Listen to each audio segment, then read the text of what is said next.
Hello, नमस्ते, प्रणाम। मैं अंकित घनघोरिया। इस चैनल को सब्सक्राइब करें, लाइक करें और अपने दोस्तों के साथ ज़रूर शेयर करें। भारत में अभी लोकसभा इलेक्शन का माहौल है और ख़ासकर युवाओं के लिए ये इलेक्शन बहुत ही ज़्यादा ज़रूरी है, उनके भविष्य के लिए, उनके प्रेजेंट के लिए और उनके नीचे जो आने वाली पीढ़ियां हैं उनके लिए।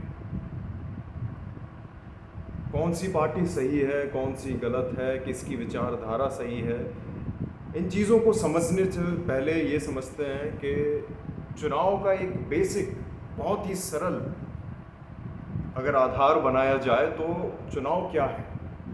इलेक्शन मीन्स चुनाव। चुनाव मतलब किसी चीज़ का हम चयन कर रहे हैं। अब किसका चयन कर रहे हैं?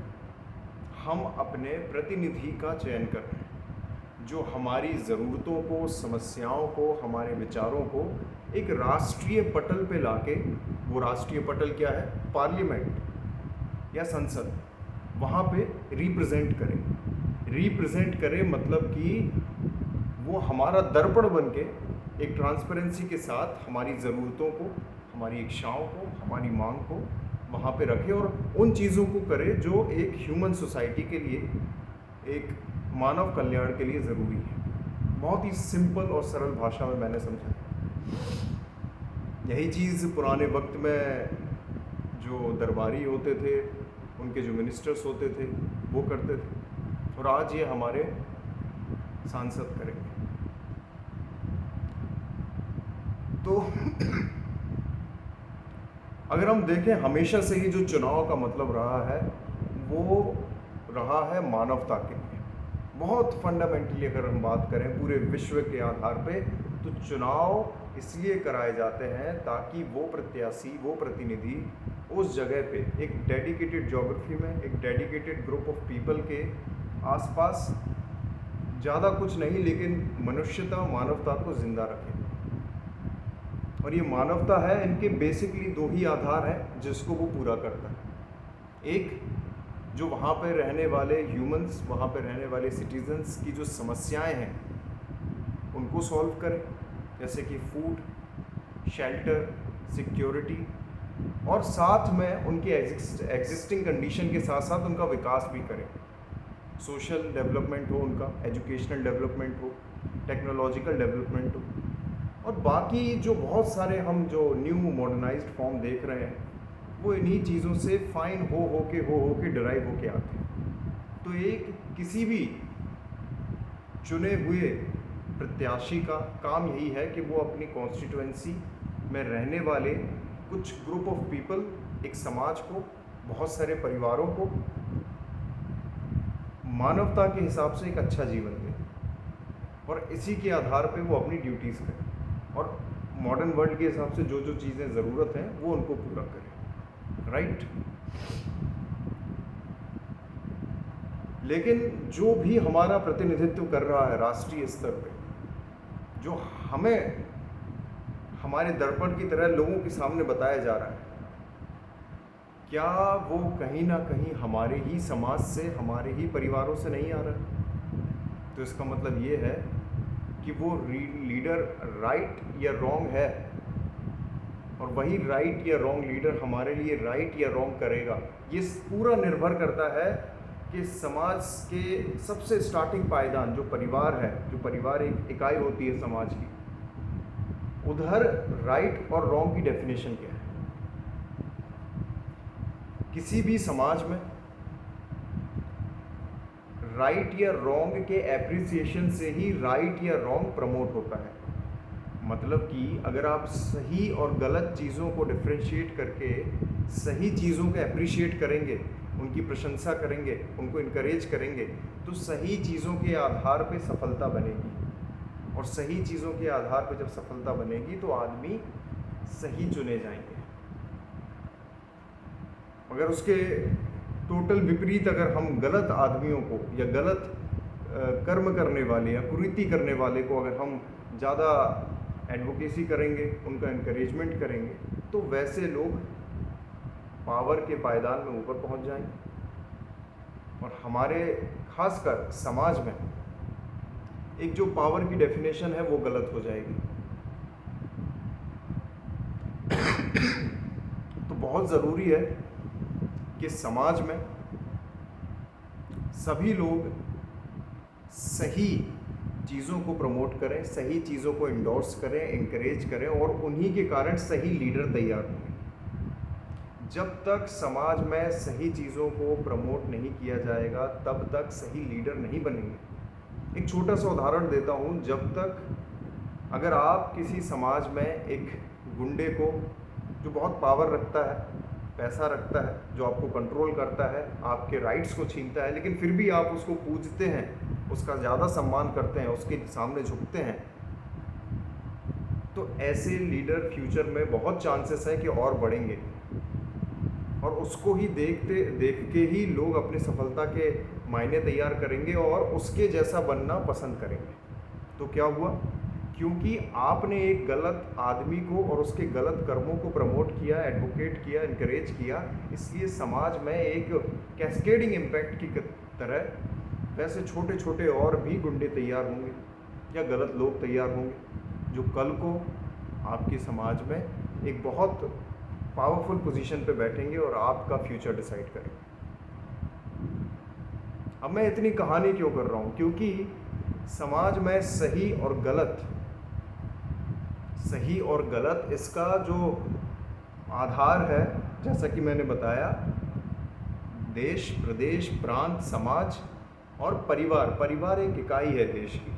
तो परिवार में जिस प्रकार से संस्कार होंगे उसी प्रकार से सही संस्कार से सही लोग निकलेंगे, और परिवार के ही गलत संस्कार से गलत लोग निकलेंगे, जो धीरे धीरे परिवार, समाज, प्रांत, प्रदेश और देश के आगे जाके लीडर तैयार करेंगे। तो ये परिवार में बेसिक जो संस्कार हैं वो आते कहाँ से?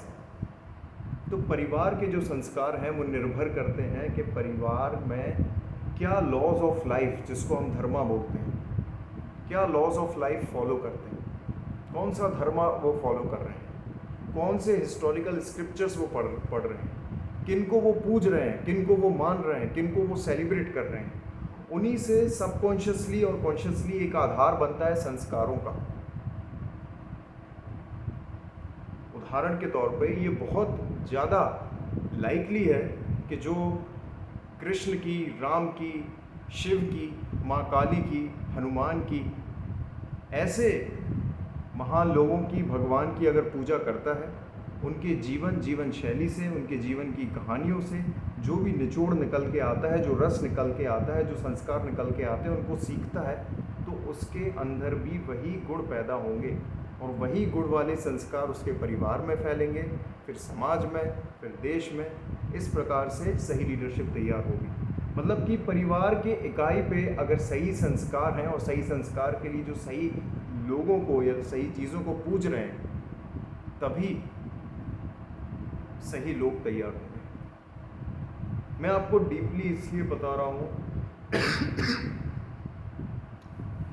क्योंकि जब तक परिवार में सही संस्कारों का निचोड़ नहीं होगा तो समाज में सही लीडर या राइट ट्रुथफुल लीडर तैयार नहीं होंगे। और युवाओं के लिए बहुत ज़्यादा ज़रूरी है कि उनके लिए सही इन्फ्लुएंसर्स या सही लीडर तैयार हों। एक बहुत बड़ा एग्जाम्पल अभी मैं देना चाहता हूँ कि सोशल मीडिया में कुछ इतने गलत लोग इतने फेमस हैं कि लोग उनके लिए कुछ भी करने को तैयार हैं, और ऐसे लोग ना केवल आपको बल्कि पूरे देश को डुबा सकते हैं। मैं बहुत बड़ा एग्जाम्पल दे रहा हूँ, जैसे कि एल्विश यादव। ऐसे लोग जब तक देश में, समाज में एक पावरफुल पोजीशन रखते हैं, तब तक देश में खतरा है,